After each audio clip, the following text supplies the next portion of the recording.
بسم الله الرحمن الرحيم الحمد لله والصلاة والسلام على رسول الله أما بعد اللهم ربي يسر ولا تؤسر وتمم بالخير سبحانك لا علم لنا إلا ما علمتنا إنك أنت العليم الحكيم السلام عليكم ورحمة الله وبركاته hurmatli ustozlar va qarindoshlar bugungi tafsir darsimiz Baqara surasi 270 oyatdan 275 oyatgacha A'udhu billahi minash shaytonir rojim Bismillahir rohmanir الرحيم وما أنفقتم من نفقة أو نذرتم من نذر فإن الله يعلمه وما للظالمين من أنصار إن تبدوا الصدقات فنعم ما هي وإن تخفوها وتؤتوها الفقراء فهو خير لكم ويكفر عنكم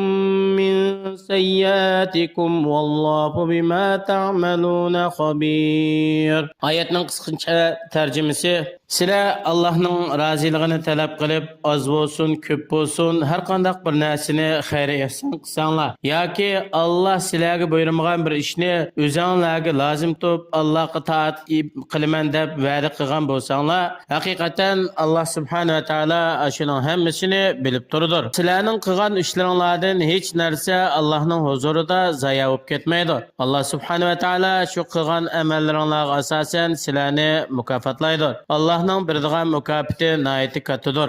O'zlariga vojib bo'lgan zakot va sadaqalarni cheklash bilan o'zga zulm qiluvchilar va Allohning belgilamlaridan o'tib ketguchilar qiyomat kuni ularni Allohning azobidan mudofaa qiladigan hech qanday bir yordamchi bo'lmaydi. Agar sizlar mol dunyodan, boshqa narsalardan xayr ehson qilsanglar, bu xayr ehsonni yana oshkor qilsanglar, bu sizlarning qilgan sadaqanglar nima degan yaxshi sadaqa. Agar buni yoshirin boshqalarga bildirmay, maxfiy holatda faqir miskinlarga bersanglar, bu oshkora bergandan yaxshidir. Chunki sadaqani maxfiy qilish ixlosga yaqindir. Ixlosmandlarning sadaqasi ularningki gunohlarga kafarat bo'ladi, xatoliklarni o'chirdir. Allah subhanahu wa ta'ala sizlarning qilayotgan ishlaringlardan xabardordir. Sizlarning ishlaringlardan, ahvollaringlardan hech narsa Allohga maxfiy qolmaydi. Laysa alayka hudahum walakinnalloha yahdi man yasha wa ma tunfiqu min khayrin falyanfusikum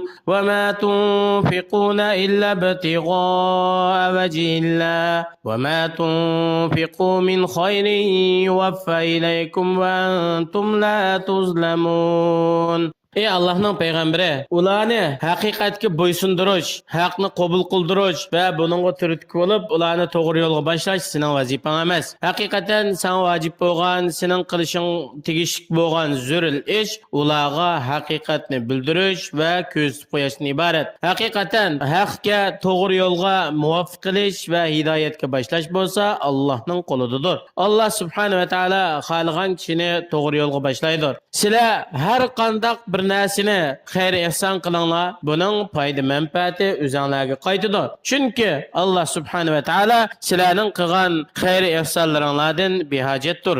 Sizlarning qilgan bu xayr ehsonlaringlar xolis Allohning roziligi uchun bo'lishi kerak. Haqiqiy mu'minlar faqat Allohning roziligini talab qilibla xayr ehson qiladi. Sizlar yaxshilikdan oz bo'lsin, ko'p bo'lsin, nimani Alloh yo'lida sarf qilinglar, haqiqatan sizlar buning savobiga erishsizlar. Alloh subhanahu va taolo kamaytmasdan mukammal holatda uning savobini sizlarga beradir. Alloh subhanahu va taolo hech bir kishiga zulm qilmaydi. Lil fuqaro'illazina uhsiru fi sabilillahi la yastati'una darban fil ardi yahsabuhumul jahil wa aghniya'a min at-ta'affuf تعرفهم بسيماهم لا يسألون الناس إلحافا وما تنفقوا من خير فإن الله به عليم Allah subhanahu wa ta'ala o'zining yo'lida xayr ihson qilishni zikr qildi va mu'minlarni inonga chaqirgan vaqtida ularga shu xayr ihson qiladigan kishilarni bayon qilib shundoq dedi: sizlar bu qilgan xayr ihson yaxshilikni faqir miskinlar uchun qilinglar. Ular qanday kishilar desa, ular yurtmi yurt, bozormi bozor yurib tijorat qilib o'ziga rizq talab qilishning o'rniga Alloh yo'lida jihodga chiqish bilan cheklangan kishilar. Nodon jahil kishilar ularning ahvolini bilmaganlikdan ularning tijorat qilmaganligi, faqat Alloh yo'lida urush qilayotganligiga qarab, sirtqi ko'rinishidan va boshqalardan bir narsa so'ramay, o'zining iffatini saqlaganligiga qarab, bularni ta'midan boy deb shunday o'ylaydi.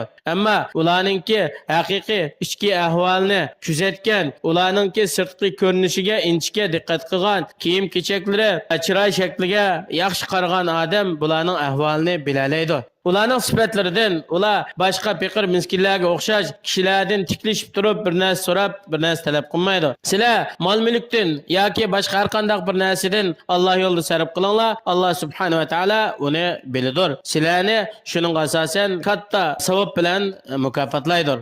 الذين ينفقون أموالهم بالليل والنهار سرا وعلانية فلهم أجرهم عند ربهم ولا خوف عليهم ولا هم يحزنون. Mal mülkünü Allah'ın razılığını talep kılıp keç gündüzde aşkara ve yoşurun halette başkalarına riya kılmasın, köz kılmasın, samimilik bilen Allah razılığı için sarf kılgan kişiler için kıyamet günü Allah'ın huzurida ularning qilgan yaxshiliklarininki ajr savobi asilab bo'ladi. Ularga qiyomatning ishlaridan hech qanday ansirash qo'rqinchi bo'lmaydi. Shundaqla ular dunyoda qo'yib qo'ygan narsalarga qayg'urmaydi. Nima uchun? Chunki Alloh subhanahu va taolodan ularga berilgan fazli ihson, ne'mat, ajr savob katta bo'lganlikdan. Yuqorida o'qilgan oyatlardan ilinadigan foydalar, garchi sadaqani maxfiy qilish ajr savobda katta va ixlosga yaqin bo'lsa-mu,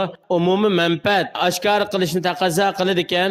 Samimiylik bilan sadaqani oshkora boshqalarga ko'rsatgan holatda bundoq ba'simi, buningda gunoh bo'lmaydi. Ikkinchisi, Alloh subhanahu va taolo bu yerda mu'minlarni sadaqa beradigan vaqtida kishilarningki ahvoliga qarab haqiqiy ehtiyojli kishilarga berishga da'vat qildi.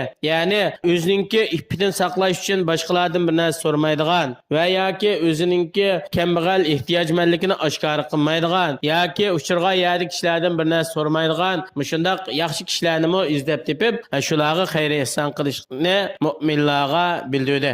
Yana bu oyatda har qanday vaqtda Allohning yo'lida xayr ihson qilishninki yo'l qo'yilganligi bayon qilinadi. Buning savobining katta bo'lganligi. Alloh subhanahu va taolo har vaqt o'z roziligi uchun xayr ihson qilganlarga dunyo va oxiratda katta ajr savob beradiganligi to'g'risida va'da qildi. Alloh subhanahu va taolo har birimizni haloldan iqtisod tepib, buni Alloh yaxshi ko'radigan, rozi bo'ladigan yo'llarga sarf qilishga muyassar qilsin. Assalomu alaykum va rahmatullohi va barakatuh.